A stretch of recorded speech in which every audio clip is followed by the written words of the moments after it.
downloading the human file. It's like, in nature, how everything kind of like, and I'll compare it with God and science, that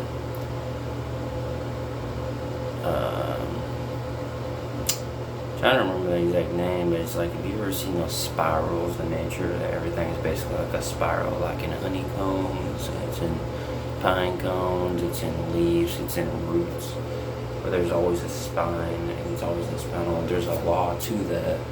I think it's called Bohr's law, where it's a name for it, I just can't remember it at the moment. That everything coincides, everything correlates to each other. Everything goes back to each other, and everything's a big cycle. That's basically almost like how human nature works in a way. And it's like the same way God made nature work, coincide, correlate with each other to go back like a cycle, life cycle. It's the same way with humans. It's like he took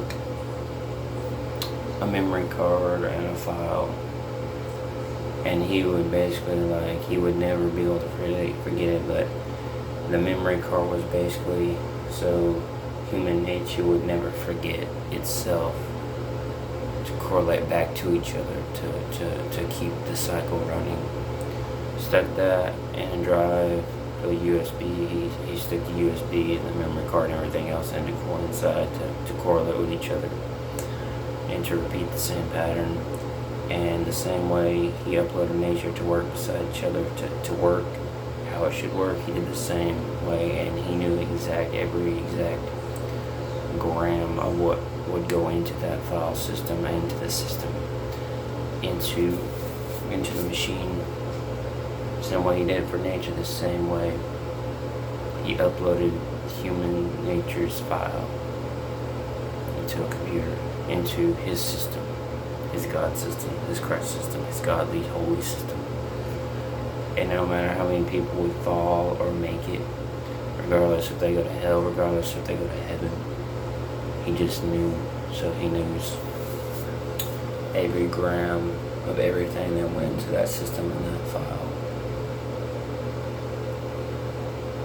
Think about that. In heaven, and he did the two files. I'm just giving out metaphors. God bless, amen. Very nice.